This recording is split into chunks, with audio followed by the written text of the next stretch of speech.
Don't.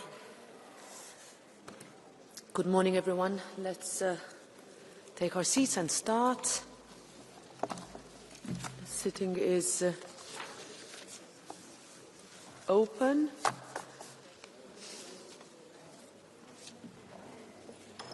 In relation to the decision by several committees to enter interinstitutional negotiations pursuant to Rule 72, paragraph 1, announced at the opening of the session on Monday, the 19th of January, I have received no request for a vote in Parliament by members or political groups reaching at least the medium threshold. The committees may therefore start negotiations.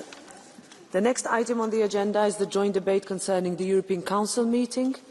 First, we have European Council and Commission statements, conclusions of the European Council meeting of the 18th of December 2025, and European Council and Commission statements, a stronger and more sovereign Europe amid rising geopolitical tensions and continuous threat to the rules-based order. We will start with the President of the European Council, Antonio Costa, to take the floor. Antonio, go ahead.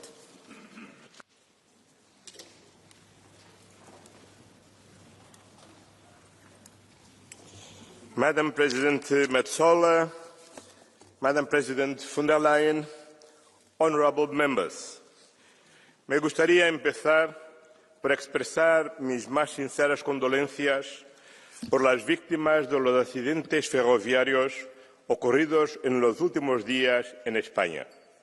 Todo mi apoyo para sus familiares y seres queridos. The debate we are having today in this House could not be more timely. Let's face it, taken together, the geopolitical challenges Europe is facing sometimes seems daunting. Russia's war of aggression against Ukraine, the international rules-based order being undermined, core alliances being questioned. But the European Union will come out of this stronger, more resilient and more sovereign. For this to happen, our response must have three components: a Europe of principles, a Europe of protection, and a Europe of prosperity.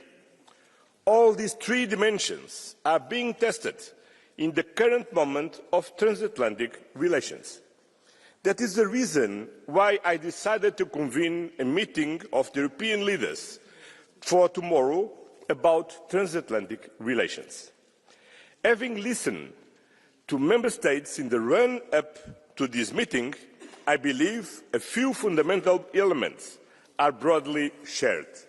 First, we are united around the principles of international law, territorial integrity and national sovereignty.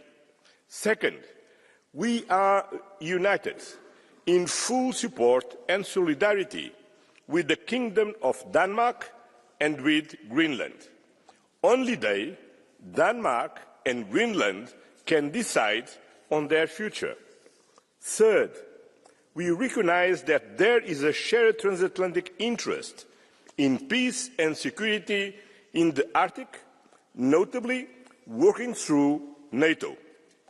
Fourth, further tariffs would undermine transatlantic relations and are incompatible with the EU-US agreement. Fifth, we stand ready to defend ourselves, our member states, our citizens, our companies against any form of coercion. And the European Union has the power and the tools to do so. Sixth, we want to continue engaging constructively with the United States, of course, on all issues of common interest, and there are many, since we are partners and allies and share a transatlantic community. I believe these are the principles that should guide the discussions between our leaders tomorrow and our actions going forward. Ladies and gentlemen, the first way to Europe to become stronger and more sovereign is to remain a firm champion of the international rules-based order, international law and multilateralism. we will always uphold the principles enshrined in the United Nations Charter and defend human dignity and individual freedoms. We cannot accept that the law of the strongest prevails over the rights of the weakest, because international rules are not optional, and alliance cannot just boil down to a sequence of transactions. We cannot accept violations of international law anywhere, whether in Ukraine, Greenland, Latin America, Africa, or in Gaza. We cannot accept violations of human rights, whether in Iran, in Sudan, or in Afghanistan. In times like these, principles matter more than ever, because reliability is strength and consistency are key. The second way for Europe to become stronger and more sovereign is by better protecting our citizens. In 2025, we focused on the priority of Europe of defence and of accelerating our work towards European defence readiness. We have built the main building blocks. We are now working tirelessly to deliver, to invest better, coordinate more, improve efficiency, strengthen our European defence industry, and deploy new financial instruments.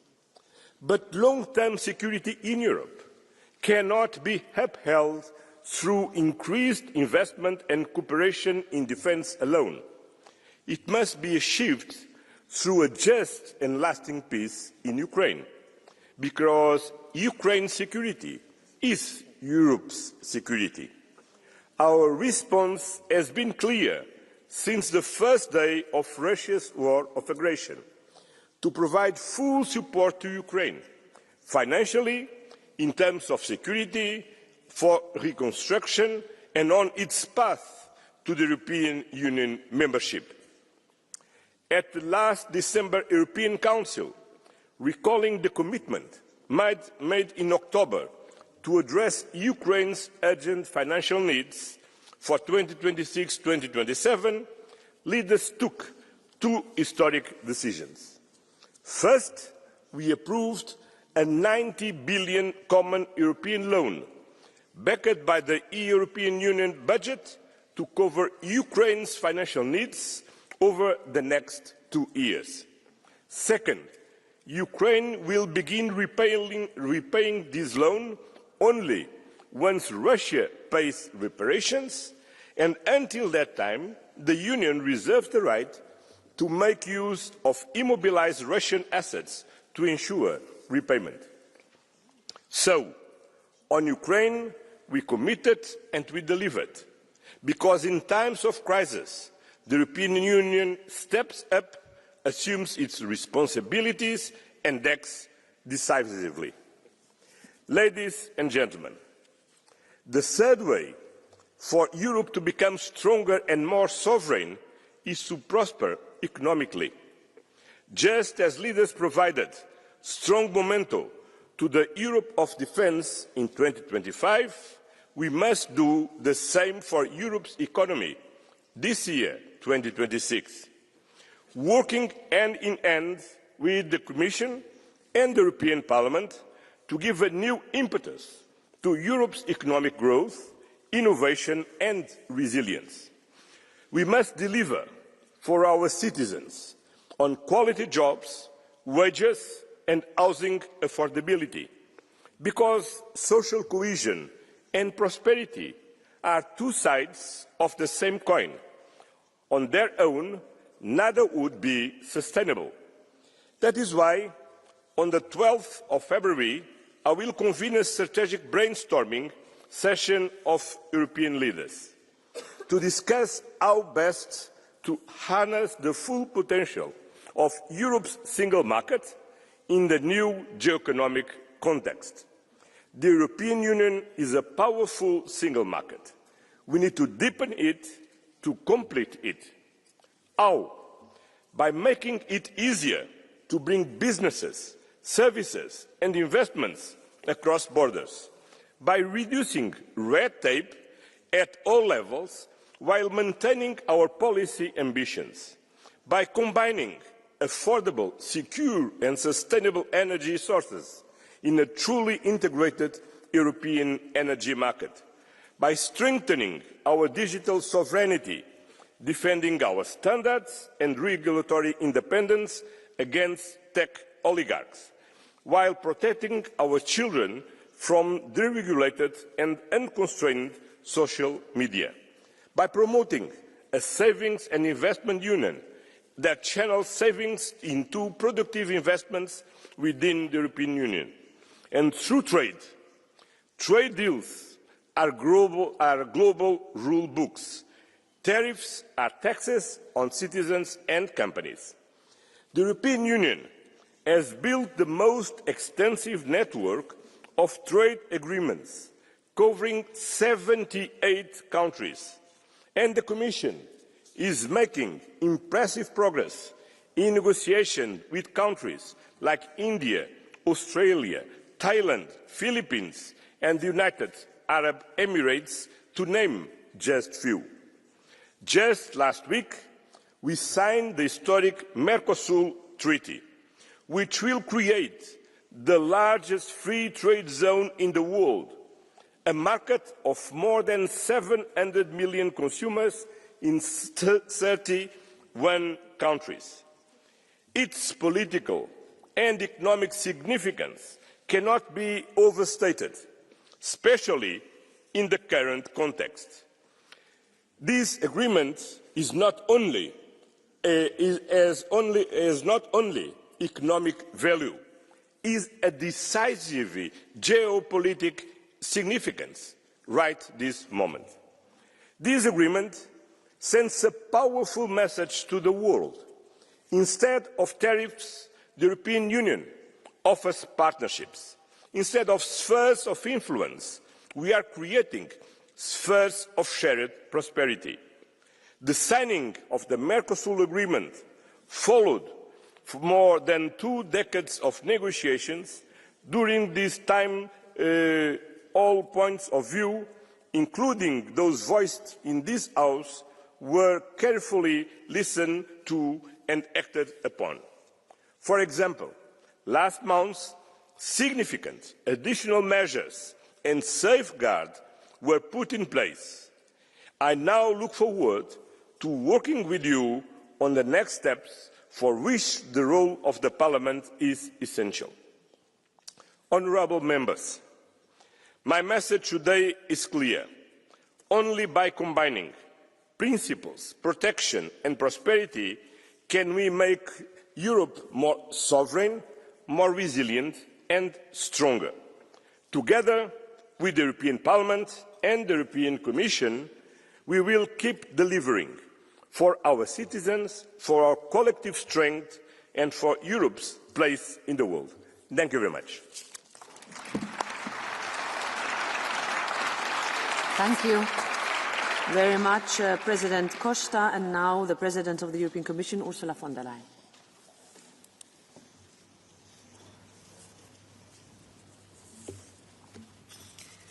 Thank you very much, Madam President. Dear Roberta, Mr. President, dear Antonio, honourable members, let me start by conveying my deepest condolences to the families and friends of the train accident in Spain. Our thoughts are with them. Honourable members, since I stood last time here in this plenary, we have witnessed events that have shaken the world.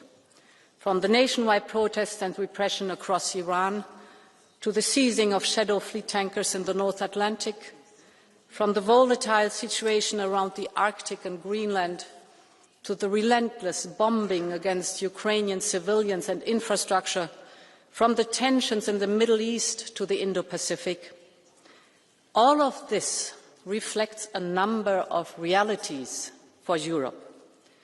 The first is a confirmation that the shift in the international order is not only seismic, but it is permanent.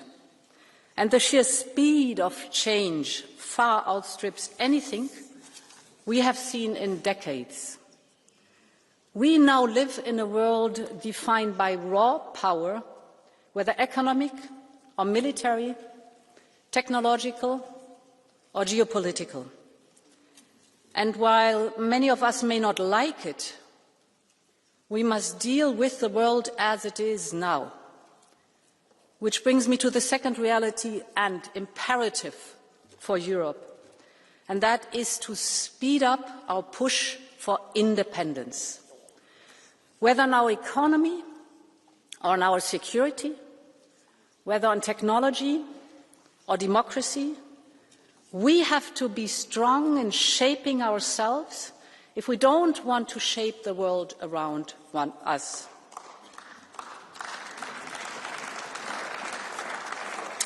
In this increasingly lawless world, Europe needs its own levers of power, and we know them: a strong economy, a thriving single market, one that can do business in different markets and can compete all around the world, a strong innovation and technology capacity, united societies with high levels of education, talent and health systems, and above all, a real capacity to defend ourselves. This is what European independence is all about. It is not about anyone else. It is not driven by the recent event. It is about a need and an opportunity for us to build a stronger union. We are already moving in this direction, but the speed of change requires a new approach from Europe. We will need a departure from Europe's traditional caution, just like we did on energy, or on recovering from the pandemic with Next Generation EU, or like we are doing now with defence, with SAFE, or on supporting Ukraine. The world is changing faster, so does our mindset. So our institutions, governments and society, all of us, must transform the ways in which we think and act. And allow me to touch on a number of points which I believe will be critical. It starts with security, and in particular the situation in the Arctic. Greenland is not just a territory in a key region of the world map and a land rich in critical raw materials, a strategic outpost on emerging global sea routes. It's all of these things. But above all, Greenland is home to a free and sovereign people. It is a nation with its sovereignty and its right to territorial integrity, and the future of Greenland is only for the Greenlanders to decide.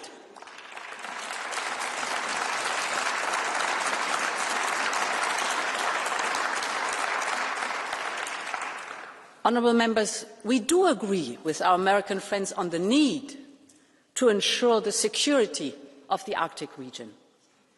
And on this we are not only aligned, but we are working together, notably in the context of NATO. Finland, for example, is working with the United States on icebreakers, a key piece of equipment in the context of operations in the High North.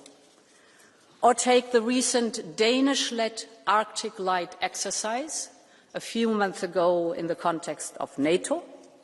This was key to strengthening Allied readiness in the Arctic. So we are aligned, we are working together, we share the same strategic assessment on Arctic security, and this is why the threat of additional tariffs for security reasons is simply wrong.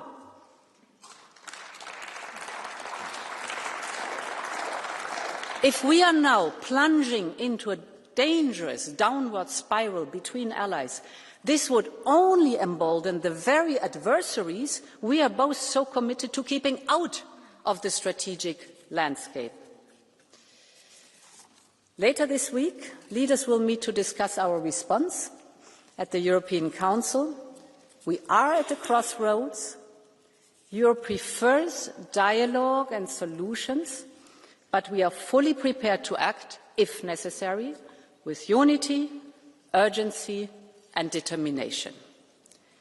But beyond this, we need our own strategic approach. This is why we're working on a package to support Arctic security. The first pillar will be a massive European investment surge in Greenland, in particular to further support the local economy and infrastructure. This will build on what we have already done.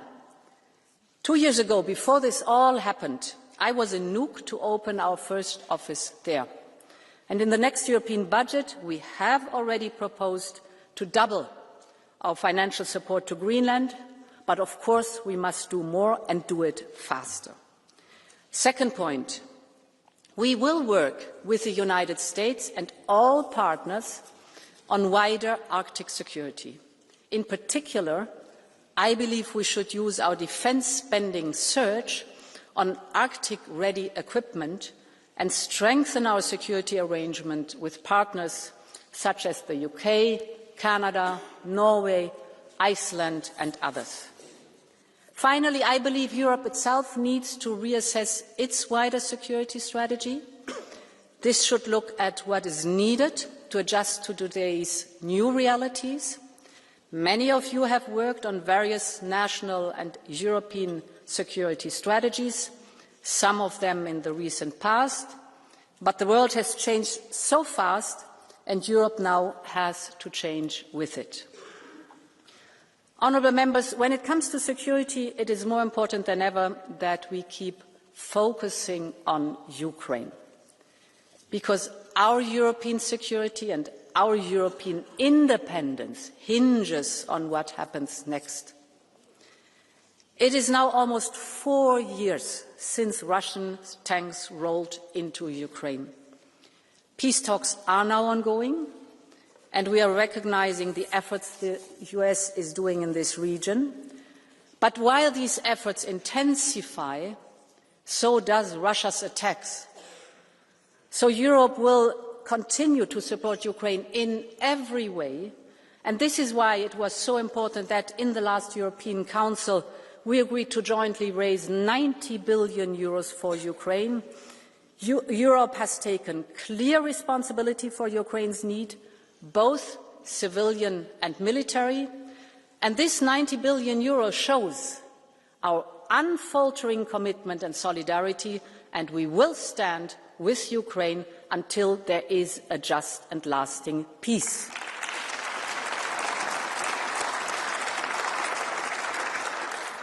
Honourable members, allow me to briefly turn to our economy and our need to reduce our dependencies here too, because this is intrinsically linked. Trade inside our single market accounts for 55% of our GDP. Trade with the rest of the world is worth roughly 45% of our GDP, 45%. Our supply chains and de-risking goals depend on trade. So trade matters more than ever. I just came back from Paraguay, where we signed a historic deal with Mercosur. Next week, we will be in India for another groundbreaking agreement. And negotiations are advancing with many others who want to do business with us. These deals will open massive opportunities for our businesses. They will create jobs here in Europe. They will give us resilience and security of supply, because the more trading partners we have worldwide, the more independent we are. And that is exactly what we need. If we take Mercosur, which I know is hotly debated in this House, the deal secures our access to raw materials our industry needs. And the benefits for European companies will be huge. Just take the automotive sector. European exports to Mercosur can rise by 20 billion euros or 200%. Or look at the chemicals or machineries, same effects.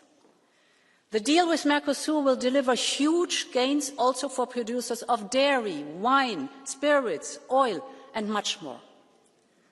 At the same time, we have listened carefully to your concerns and to our farmers, and we have secured strong safeguards for our sensitive agri-food sectors. I believe this is a deal that will bring benefits across our economy and across every member state. So to conclude, honourable members, this moment of global change is fraught with dangers, and Europe must be ready to change even faster, to become more independent for its own future. This will not be easy. It will require difficult decisions, and it will require to frame all of our work in the bigger picture. But I'm deeply convinced that together we can achieve it. Thank you very much, and long live Europe. Thank you very much, President von der Leyen. And now we will have the first round of political group speakers, starting with the President of the EPP Group, Manfred Weber. Madam President of the European Parliament, Commission, Council President, dear colleagues, beginning of 26, and people observing what is going on in politics on geopolitical level, when they listen to media, a lot of Europeans are concerned, are probably even scared. We are living in a crazy world, and basic questions are back. Basic questions have to be answered. The first basic question, I would say, is on the table: what do we stand for? Freedom, democracy.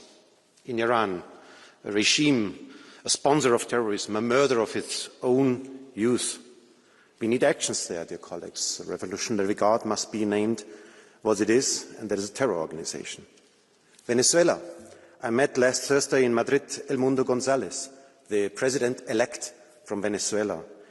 Even in his family, he has people who were captured, who are in prison because of their engagement for a democratic Venezuela. This House, European Parliament, nominated the democratic opposition in Venezuela for the Sakharov Prize. Maduro is now out, a dictator is out. That is good news. We look for a democratic future for Venezuela. And then freedom, democracy. You know, we discussed this week about Davos, about Greenland. The tragedy of this week is that I had hoped that we can speak this week about peace in Ukraine. That was my wish. Now it's overshadowed by thousands of other issues. I just want to underline that we do not forget what is happening there. And we stand on the side of the brave people in Ukraine, on the soldiers who are defending our values there. I want to thank Ursula von der Leyen for her efforts to work on the 20 points plan. We are ready today for peace. We are ready for diplomacy. We are ready for a compromise. But Putin is continuing to attack the energy infrastructure. He's killing civilians. He's a war criminal.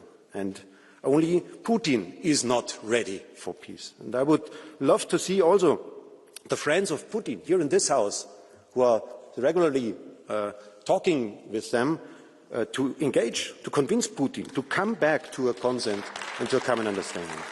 The good news is that we have finalised now the 90 billion, thanks to the Council, and also the Parliament is ready to speed up. The second basic question what we have to do is consider is who are our partners. The US President wants to see the US flag in territory of Greenland. That's a shock, frankly speaking. That's unacceptable. We defend Denmark, the Kingdom of Denmark, the integrity, territorial integrity. And who plays with Greenland plays with NATO. And again, my question is, where are the MAGA friends? When Roberta Metsola at the beginning of the plenary this week underlined the support for Greenland and the support for Denmark, I saw that from the Patriots, half of the Patriots group stood up and defended the territorial integrity of Denmark, and half of the team kept seated and was obviously on the side of Washington. So the Patriots have to decide whether they want to be real Europeans or they are a colony of Washington. That's at stake. That's at stake in this moment of time. So what we need is a European answer. We see the increased pressure now from the United States threatening us with tariffs. We as EPP are clear: enough is enough. The reliability of Washington is in this moment of time at stake.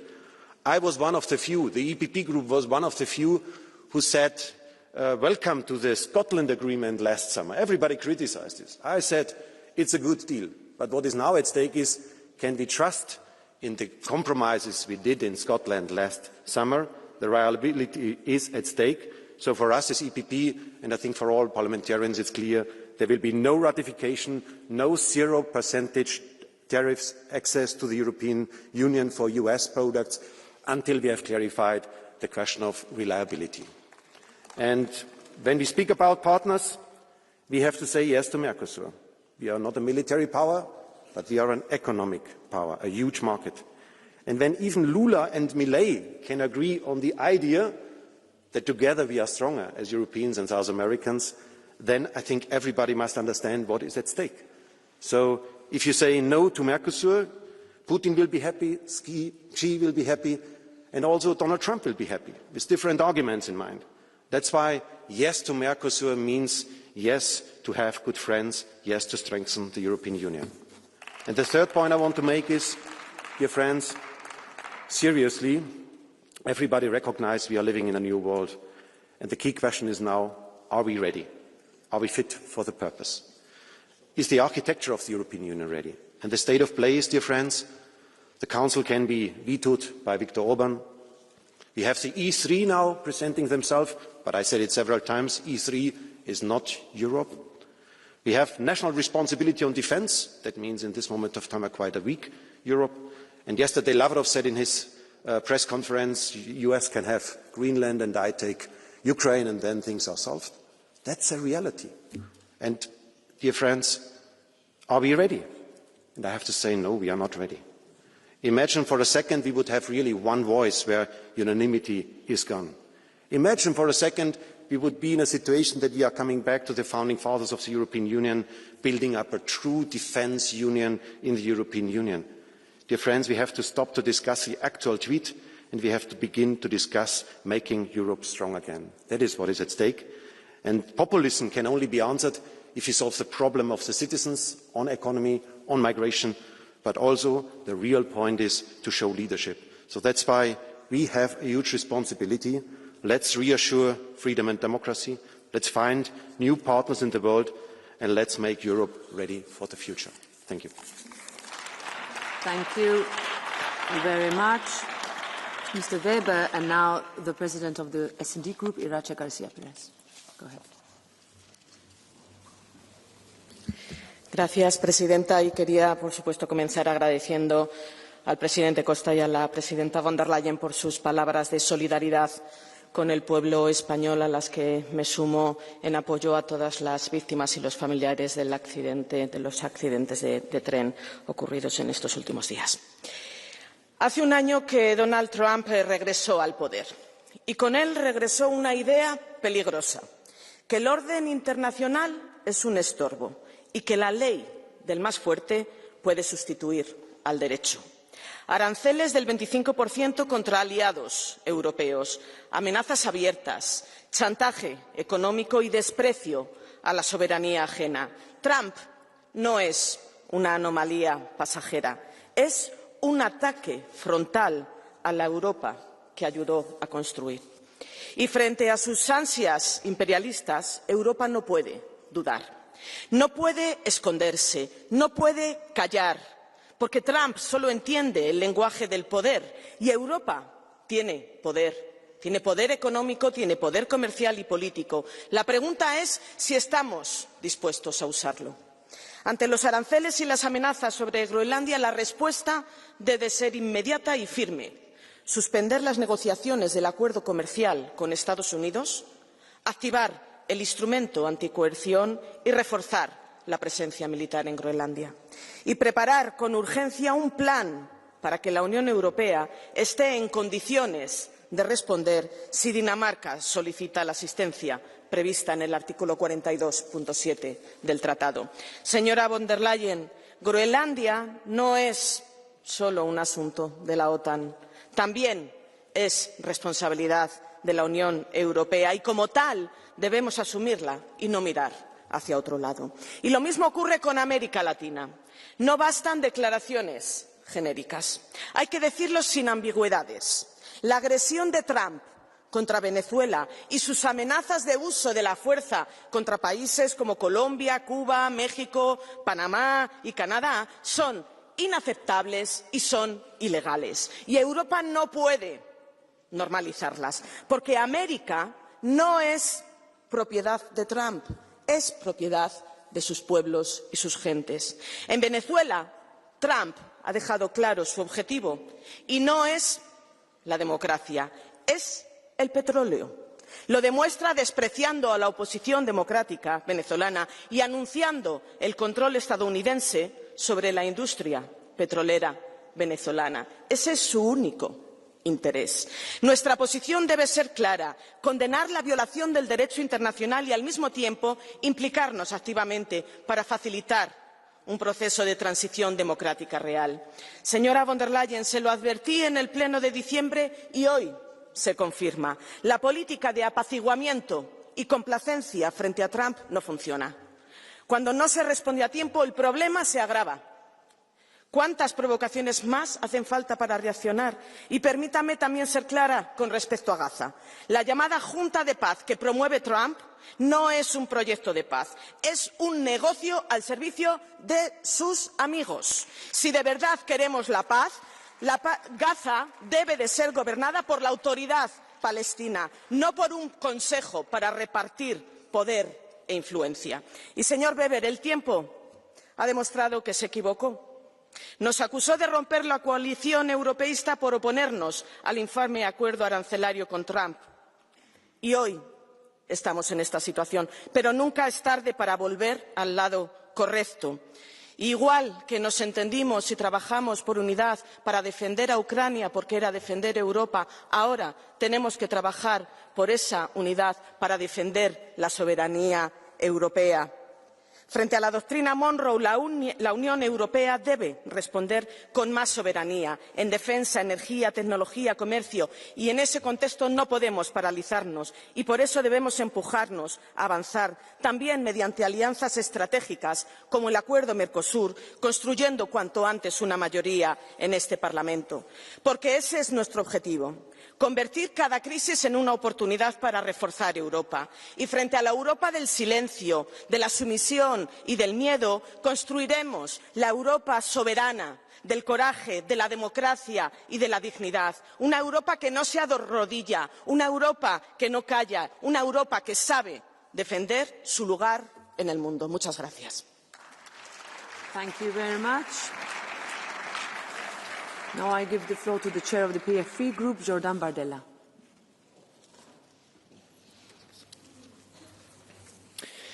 Merci Madame la Présidente de la Commission européenne, Monsieur le Président du Conseil, mes chers collègues.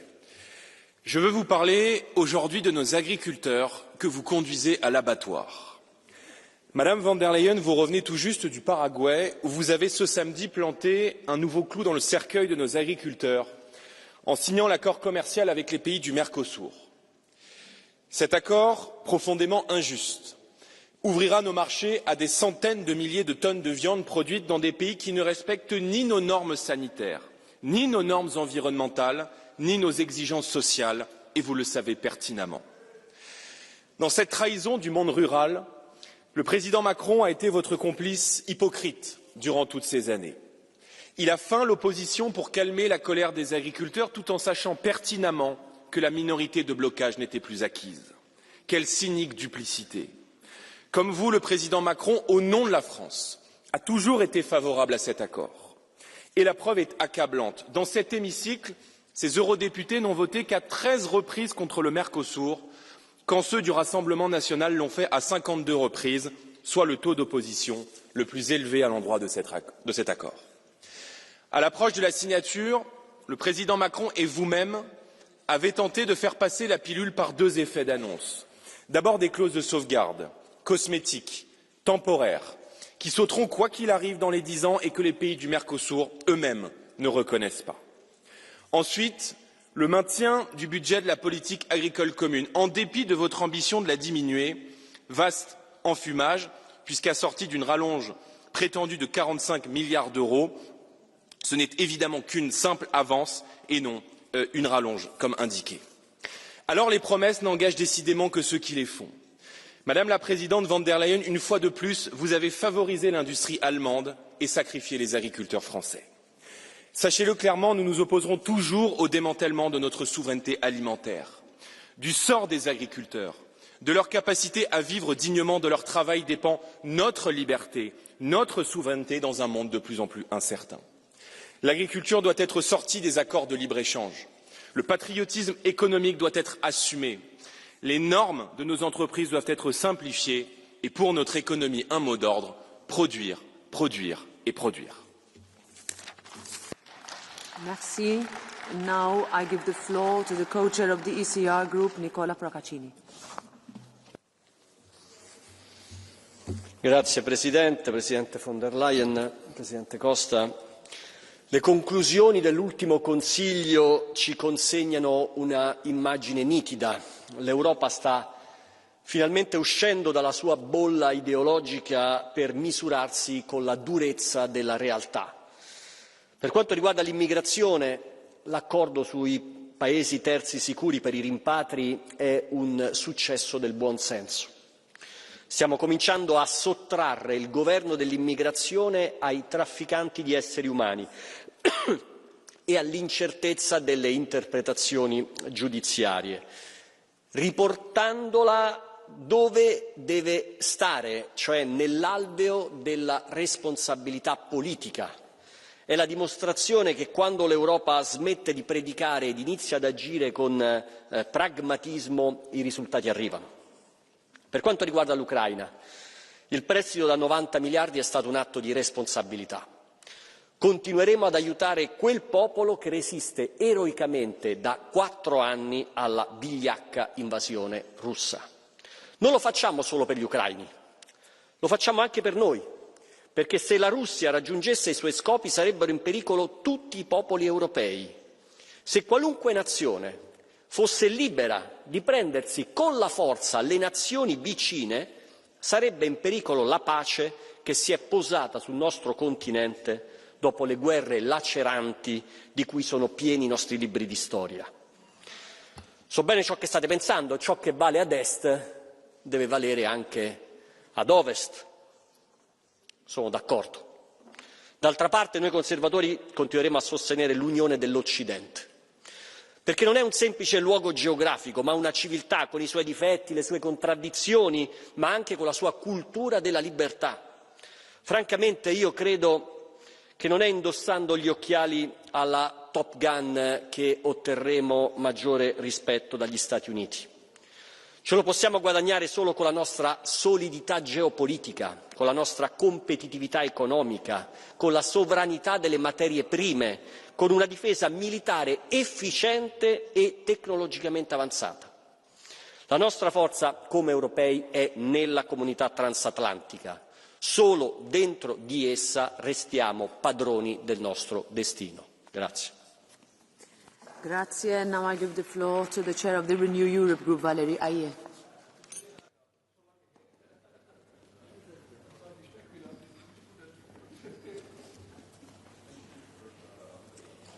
Madame la Présidente, Monsieur le Président, chers collègues.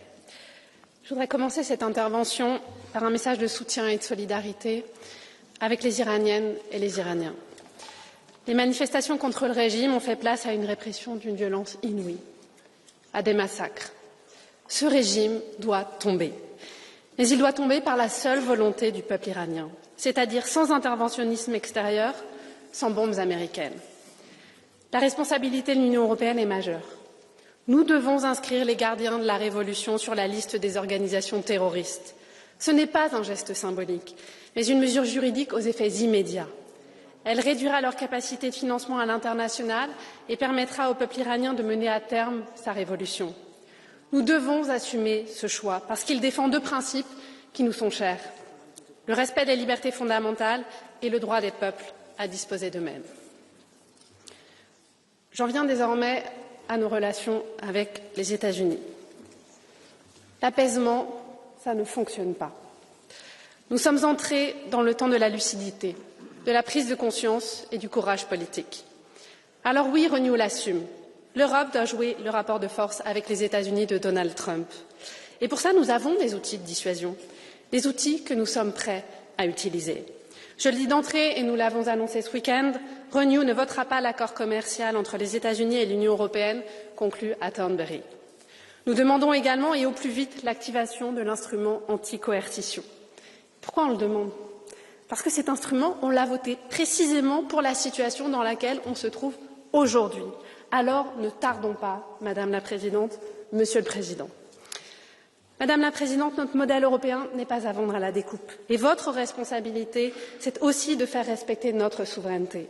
Alors appliquez pleinement le DMA et le DSA. Et sachez par ailleurs que nous refuserons toute simplification qui reviendrait à un abandon contre les GAFAM. Chers collègues, à cette dissuasion économique et réglementaire, nous devons ajouter une dissuasion militaire. Nous devons accompagner le déploiement actuel des troupes européennes au Groenland par la constitution d'une force navale européenne. Une force capable de surveiller et de dissuader les menaces potentielles dans la région arctique. Et nous devons renforcer nos liens économiques et politiques avec le Groenland.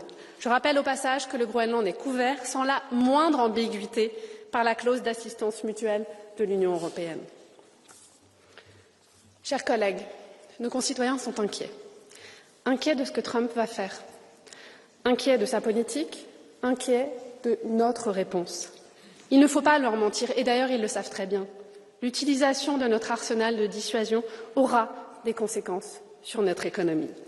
Mais dans ce moment décisif, les Européens nous soutiennent et veulent profondément que nous nous fassions respecter, parce qu'ils ont parfaitement compris les enjeux, parce qu'ils refusent d'être les vassaux des États-Unis et de toute autre puissance étrangère. Et notre responsabilité, ça n'est pas d'hésiter, c'est d'être dans l'action. Et regardez la situation. Donald Trump est élu depuis 1 an. Et qu'est-ce qu'on voit depuis? Un président américain qui veut nous humilier, qui veut nous soumettre, qui veut utiliser l'extrême droite ici, dans ce Parlement européen, pour détruire l'Europe. Et moi, je voudrais poser une question à M. Bardella. Je vous entends vos discours sur le Groenland aujourd'hui. Ça va, vous êtes à l'aise? Vous êtes à l'aise à tenir ce discours aujourd'hui, alors que vous avez été, avec votre groupe, l'un des premiers supporters de Donald Trump? Alors que vous avez dit, je cite, que son élection était un vent de liberté sur nos démocraties. Mais Monsieur Bardella, Donald Trump, c'est quoi aujourd'hui? Depuis 1 an, on s'est pris des droits de douane délirants, des interdictions de visa contre un ancien commissaire européen, des ingérences politiques permanentes contre nos valeurs et notre modèle, et aujourd'hui, sa volonté d'annexer le Groenland. Alors, chers collègues, quand est-ce qu'on va réagir? Qu'est-ce qu'on attend de plus? Je le dis à nous tous ici au Parlement, à vous, Madame la Présidente, à vous, Monsieur le Président du Conseil, à nos chefs d'État et de gouvernement. Nous n'avons pas le luxe d'attendre. Et demain, il doit absolument sortir quelque chose du Conseil européen, Monsieur le Président, parce que c'est notre crédibilité qui est en jeu. Alors n'ayons pas la main qui tremble et soyons à la hauteur de ce défi historique. C'est le moment de l'indépendance européenne. Je vous remercie. Merci. Now the co-chair of the Greens Group, Terry Reintke. Thank you, Madam President, Madam Commission President, Mr. Council President, dear colleagues. Greenland is not for sale. The Greenlanders have made that abundantly clear. And Europe will defend an international rules-based order and stand by Greenland and Denmark. And colleagues, let's be honest, this is not yet another diplomatic dispute between the White House and the European Union. Trump wants to destroy the foundation on which we built peace and cooperation, freedom and democracy over the past decades, international law and international institutions. And why does he attack Europe and the European Union head-on in this? We are democracies, we are close economic partners, we are even NATO allies of the US.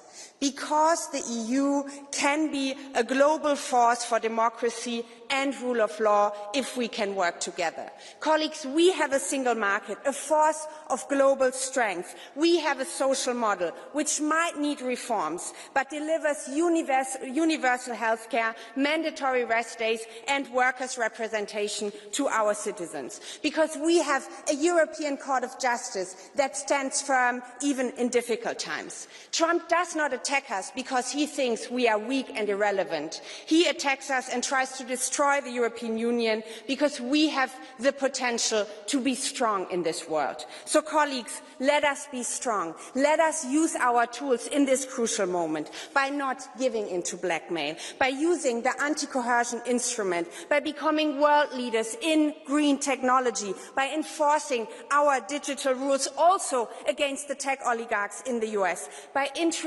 finally introducing a proper taxation on digital services so that these tech oligarchs can pay their fair share, by building a strong and independent European defence sector.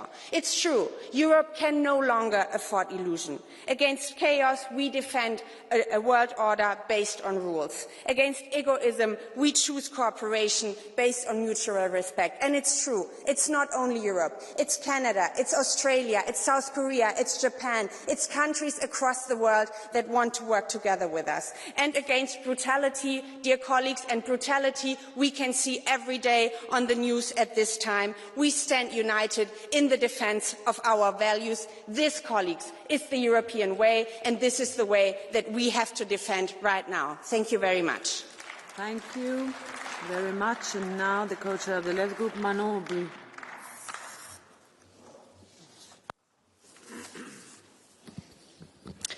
Madame von der Leyen, Monsieur Costa, Donald Trump redessine l'ordre mondial et vous lui servez de paillasson. Le président de la première puissance mondiale menace d'annexer un territoire européen, transforme la carte du monde au gré des intérêts d'une oligarchie et menace plus que jamais la paix et la sécurité. Mais, Madame von der Leyen, Monsieur Costa, votre responsabilité dans cette situation est immense. Vous avez systématiquement minoré le danger de la politique de Donald Trump. Pire, vous n'avez eu de cesse de faciliter l'expansion de son projet impérialiste. Car c'est bien vous, Madame von der Leyen, qui posiez tout sourire l'été dernier pour sceller un accord commercial totalement asymétrique qui reléguait l'Union européenne au rang de succursale des États-Unis. Nous vous avertissions déjà que Trump n'allait pas s'arrêter là. Vous nous promettiez prospérité et stabilité. Résultat, aujourd'hui, il reprend de plus belle sa guerre commerciale. Et non, ce n'est pas avec un accord de libre-échange avec le Mercosur qu'on va être sauvé, que vous tentez de nous imposer ici par la force. Courber les chines, cajoler Trump, voilà ce que l'Union européenne fait de mieux. Trump nous humilie et vous tendez l'autre joue. Mais même lorsqu'il provoque, intimide, attaque, oui, Madame von der Leyen, les ambitions impérialistes de Donald Trump au Groenland ne sont que les miroirs de la lâcheté de l'Union européenne. La servilité ne produit rien d'autre que l'extension de la loi du plus fort. Lorsque les États-Unis ont attaqué illégalement le Venezuela et kidnappé Nicolás Maduro, vous avez applaudi l'agresseur plutôt que de prendre le parti du droit international. Avec votre bénédiction, les États-Unis menacent aussi d'intervenir en Iran. Mais je vous le dis, la révolte du peuple iranien, réprimée dans le sang, ne veut ni des mollahs, ni du Shah, ni de Donald Trump. À l'étranger comme dans son propre pays, Donald Trump n'a que faire de la démocratie. Il suffit de voir la manière dont sa police de l'immigration a tué René Nicole Goode et comment tous les contre-pouvoirs sont peu à peu laminés. Son seul intérêt est le pouvoir et la captation des ressources naturelles. Et je dois dire qu'il est quand même assez curieux de voir les contorsions de l'extrême droite et du groupe de Jordan Bardella, qui applaudissaient à l'élection de Donald Trump et qui, un peu plus tard, la mort dans l'âme, peine et pérore ensuite sur un ton grave sur les attaques de Donald Trump au Groenland. Jordan Bardella, souvenez-vous de ce moment où vous affichiez fièrement aux côtés de Donald Trump. Donald Trump est-il toujours votre allié? Madame von der Leyen, vous continuez de considérer comme un ami un pays qui n'a à votre égard que des marques d'hostilité. Vous persistez à appeler allié un chef d'État qui est une menace pour la paix. Oui, une menace pour la paix. Les États-Unis se sont retirés de pas moins de 31 organisations des Nations Unies. L'ONU, justement, auquel Donald Trump entend substituer un conseil pour la paix et une justice privatisée au service des puissants. Le droit international vacille. Il est attaqué de toutes parts. Vous avez vous-même, Madame von der Leyen, contribué à saper ses fondations en refusant de sanctionner l'État d'Israël et rendant l'Union européenne complice du génocide du peuple palestinien. Madame von der Leyen, nous refusons de devenir le 51e État des États-Unis. Il est venu le temps de cesser d'agir en vassal et de sortir de notre dépendance des États-Unis. Votre atlantisme vous a aveuglé sur les risques que les États-Unis font peser sur la stabilité du monde. Au point où vous en êtes, postulez pour devenir secrétaire d'État de Donald Trump et partez. Nous nous occuperons de défendre les intérêts des Européens et la paix. I give the floor now to the chair of the ESN group, Rene Aust.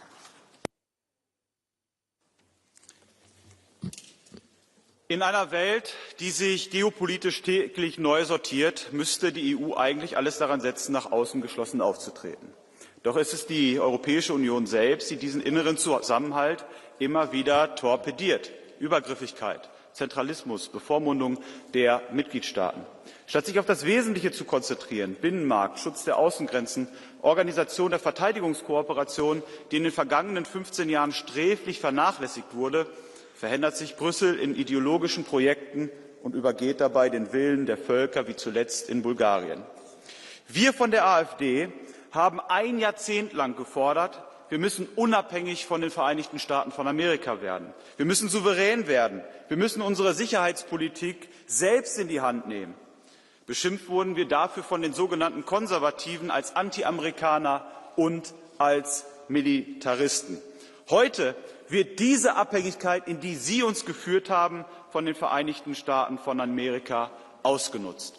Und dann stellen Sie sich hierher und behaupten, Sie seien die Verteidiger der Freiheit und der Souveränität Europas. Das widerspricht der Erfahrung der Geschichte. Europa muss erwachsen werden. Europa muss seine Freiheit und seine Unabhängigkeit schützen. Das geht aber nur, wenn wir mehr Respekt haben vor den Nationen hier in Europa. Wer aber in diesen Zeiten weiter Pro-Migrationspolitik, Pro-Gender-Politik, Pro-Klimapolitik betreibt, der macht Politik auf Kosten des europäischen Gedankens. Wir stehen für einen anderen Weg. I give the floor now to Andrzej Halicki, 1.5 minutes. Szanowni Państwo, my w Polsce wierzymy w wolność, wierzymy w demokrację, wierzymy w bezpieczeństwo oparte o prawo międzynarodowe. Dlatego tak bardzo wierzymy, że Europa silna, solidarna, lojalna to jest ta wartość najważniejsza, którą musimy wzmacniać, której musimy bronić. I wszyscy, którzy osłabiają naszą wspólnotę, realizują cele Putina, bo to on zagraża międzynarodowemu bezpieczeństwu, zagraża nam, Europejczykom i mówi to wprost. Wszyscy, którzy chcą Europy słabszej, de facto są jego współpracownikami. I chciałem powiedzieć, że bardzo ważnym jest partnerstwo. Jeżeli mamy transatlantycki sojusz, to jako wiceprzewodniczący Europejskiej Partii Ludowej odpowiedzialny za politykę zagraniczną muszę powiedzieć jedno. Ani państwa członkowskie, ani my tu w parlamencie, ani żaden Europejczyk nie podda się szantażowi. Jeżeli prezydent Trump mówi, że chce wzmocnić bezpieczeństwo Grenlandii, to odpowiedź jest bardzo prosta. Tak, razem z założycielem Sojuszu Północnoatlantyckiego Danią, ale także z każdym innym państwem członkowskim tego sojuszu będziemy bronić każdego centymetra ziemi przed agresją rosyjską, bo to czy jakąkolwiek inną, bo taka jest podstawowa zasada partnerstwa w sojuszu. To jest tak proste i oczywiste, że jeżeli ktoś mówi inaczej, to nic dziwnego, że musimy postawić duży znak zapytania nad efektywnością takiego sojuszu.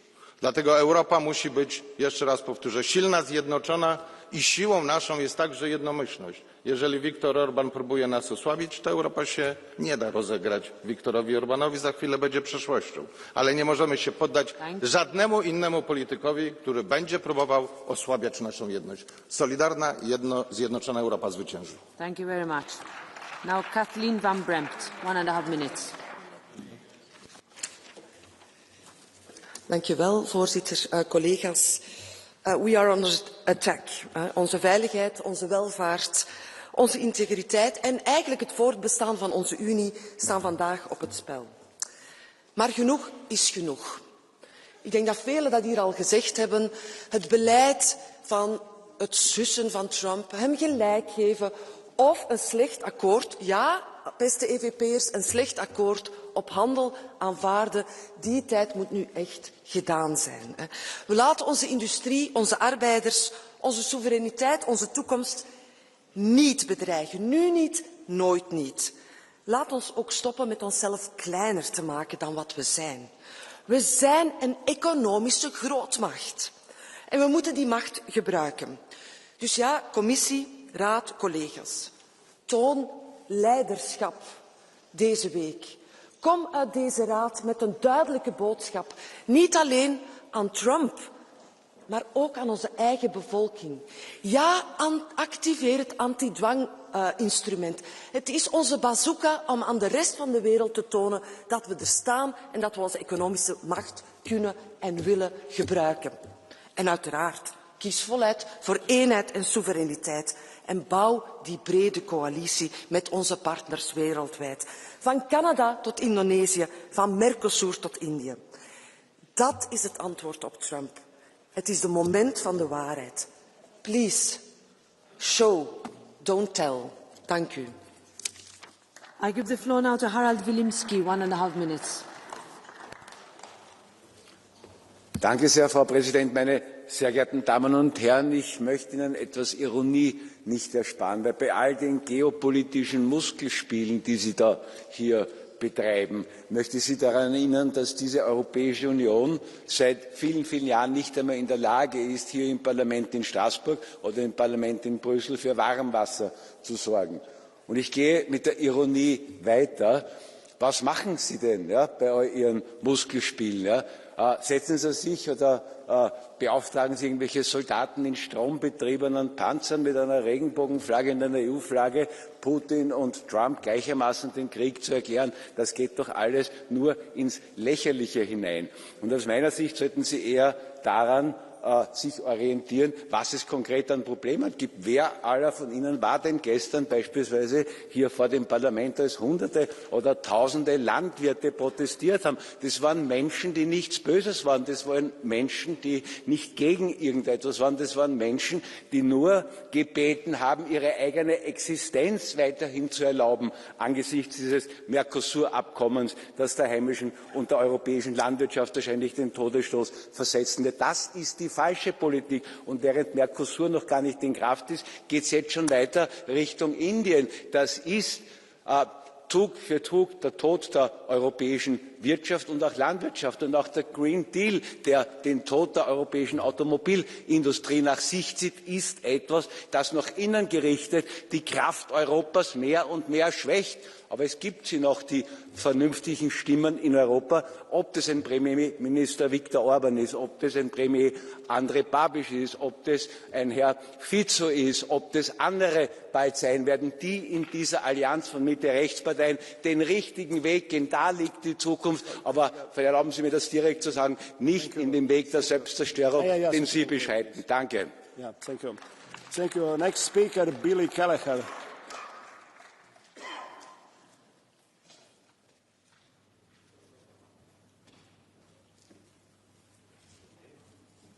Apologies, President. At the outset, I just welcome the statement by the President of the Council and the President of the Commission regarding the fact that we are determined to insist on international rules-based order, multilateralism and the UN Charter, and ensuring that Europe plays its part in being a reliable partner in that context and in that architecture. Reference has been made to Ukraine, and we have to ensure that we support Ukraine, both the European Union, NATO and its allies, to insist that the integrity and the sovereignty of Ukraine is protected, and that means continual financial support, as was announced with the 90 billion common European loan for Ukraine. But if we are to be genuine about international rules-based order, it cannot be à la carte. We have to insist on international rules-based order in every conflict, in every aspect of life. And that means we have to insist on international rules-based order in Gaza as well. And we have to insist that Israel complies with international law when we are dealing with Gaza. President, I find it very hard to listen to people in this chamber, particularly from the far right, advocating for President Trump. When President Trump is using the wine producers in Italy and in France as leverage to beat us. When President Trump is using the car factory workers in Munich, in Slovakia and in other countries right across the European Union, when he's using their jobs as a battering ram to threaten us. It is incomprehensible that you could be supporting a President of the United States who wants to undermine everything we are trying to achieve in the European Union.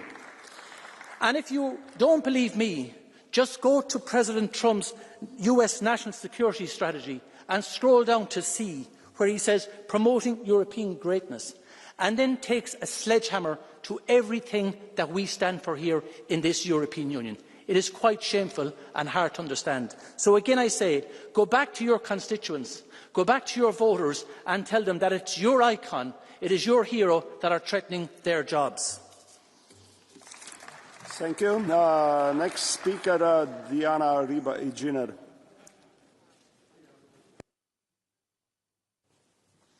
Gracias, presidente. Hoy se hace evidente que la globalización a la cual se entregó la Unión Europea fue una subcontratación de los pilares de nuestra soberanía. Externalizamos nuestra defensa a Estados Unidos, el suministro eléctrico a Rusia y la producción a China. Esta estrategia la hemos pagado muy cara. Nos hace altamente vulnerables y dependientes. ¿Cometeremos el mismo error externalizando nuestra soberanía alimentaria al Mercosur? Europa no necesita suplir dependencias, necesita autonomía. Y esto pasa a nivel internacional por entender que las alianzas se construyen en la base de la confianza y no de las amenazas y el chantaje. Empecemos por aceptar que el atlantismo está roto y que Europa es y debe ser un proyecto soberano. Si el único plan que tiene la Comisión es esperar 3 años a que Trump desaparezca y vengan tiempos mejores, quizá ya no quedará Europa para proteger. Muchas gracias. Colleague Riba Ejiner, would you like to take a blue card question from João Olivier?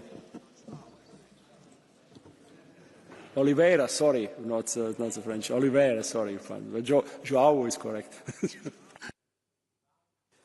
Thank you, President, for the right pronunciation.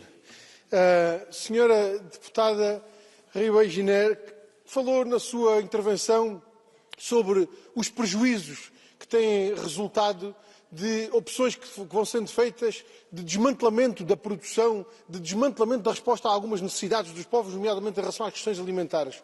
E a pergunta que lhe faço a propósito das conclusões desta última reunião do Conselho Europeu é se não entende que é dramática a ausência de qualquer referência à resposta às necessidades económicas e sociais dos povos, seja nas questões alimentares, seja nas questões da habitação, do acesso à saúde ou de outras que marcam dificuldades tão grandes na vida dos povos. Sí, muchas gracias. Como he dicho, empezamos esta legislatura hablando todos los que estamos en esta sala de soberanía, soberanía industrial, alimentaria, de todo tipo de soberanías. Y 1 año y medio después de este mandato ya estamos volviendo a hacer un contrato como puede ser el de Mercosur, donde estamos vendiendo todas estas soberanías tan y tan necesarias. El COVID nos dio una gran lección. Necesitamos ser mucho más soberanos, nuestros pueblos y nuestras ciudades y toda Europa. Como he dicho en mi speech, creo que la globalización nos ha llevado a depender de demasiados temas externos, como puede ser Rusia, lo vimos con el tema eléctrico, China con la industrialización y con la defensa de Estados Unidos. Es el momento de Europa y más Europa y más soberanía. Muchas gracias. Next speaker, Mark Botenga.